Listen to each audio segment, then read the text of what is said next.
Hello, everyone. This is Adam with PsychedelicInvest.com. I hope you guys are all doing amazing today. In today's episode, we're just going to be going over some highlights from the psychedelic sector, and I'll give you guys my perspective on them.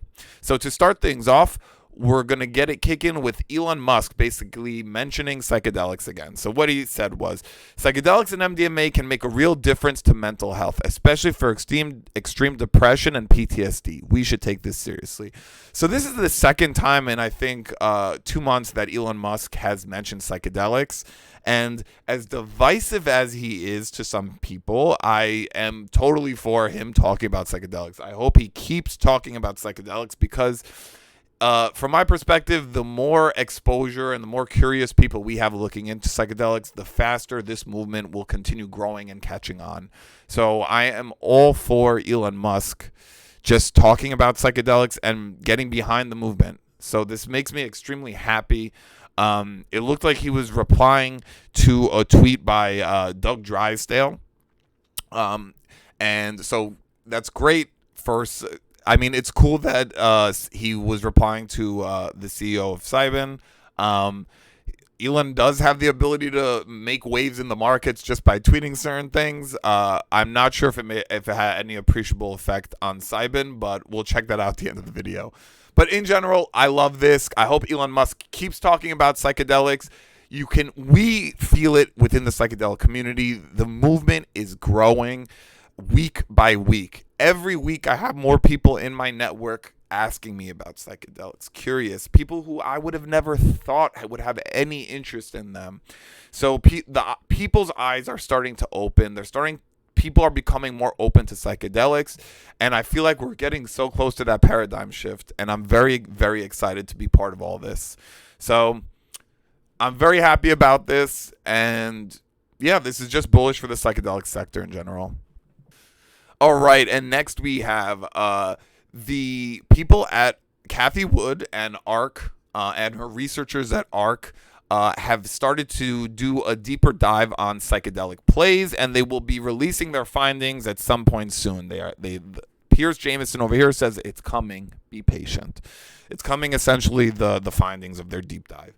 So once again, similar to Elon Musk, this is great. Obviously, Cathie Woods and her ARK ETF are not as big as Elon Musk, but this is still more confirmation bias for us in the psychedelic sector. Cathie Wood will typically, her focus is usually potentially disruptive plays.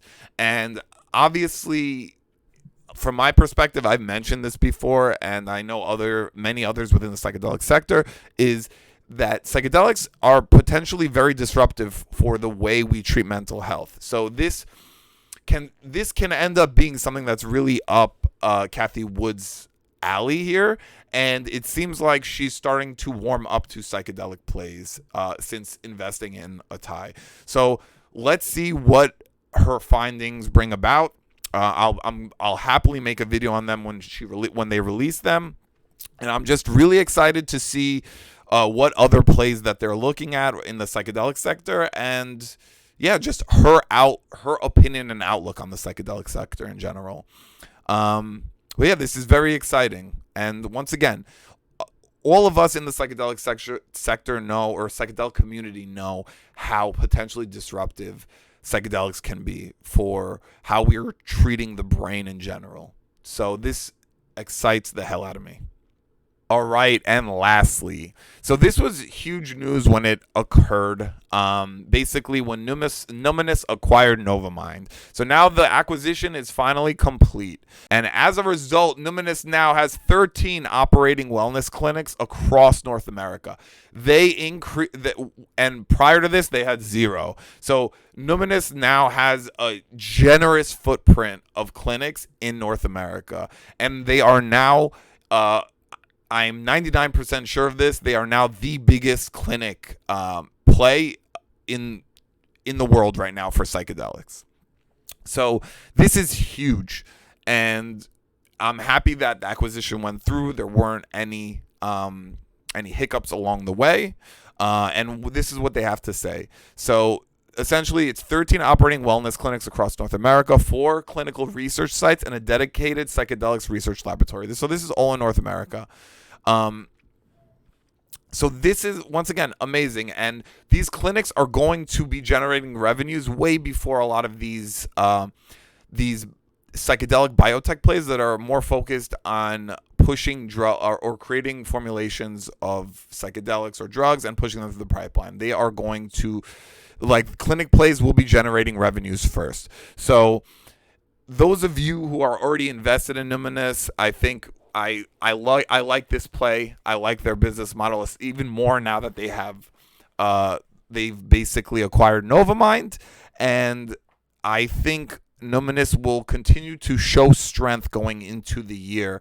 And I am excited to actually see their next earnings report, so we can kind of break down how much the cost went up, what the revenues are now with the combined entities. And yeah, I am looking forward to big things from the newly formed Numinus / Novamind company. Or it's basically Numinus. They just acquired Novamind. But I'm looking forward to seeing what comes out of here. And they are the leading psychedelic clinic worldwide now. Please correct me if I'm wrong in the comments. But I'm pretty sure that they are the biggest psychedelic clinic company in the world currently. So yeah, that's what we have for the news. And let's go to the charts. We'll briefly look at some of the psychedelic plays. I'll give my thoughts, and that will be the video. All right, so basically we have GH Research, Compass, and Atai both all showing green today. Field Trip, Biomed, Cybin, and Numi all showing red today. And what does this mean? This means absolutely nothing, because the markets are just going to continue to be volatile for the next at least 6 months, in my opinion. So what I will say is this: cash is king. A lot of these companies are definitely are getting decent deals on a lot of these companies.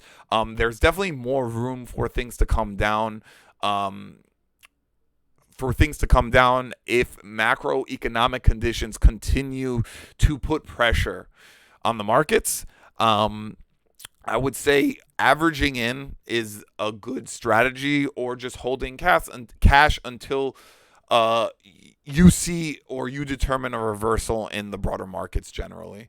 But yeah, there isn't much to say in regards to the charts regarding these plays right now.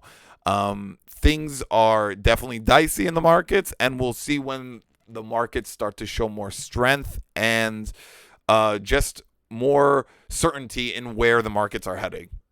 I hope you guys enjoyed the episode. Stay tuned for our next episode of Psychedelic Invest, and have a great day, guys.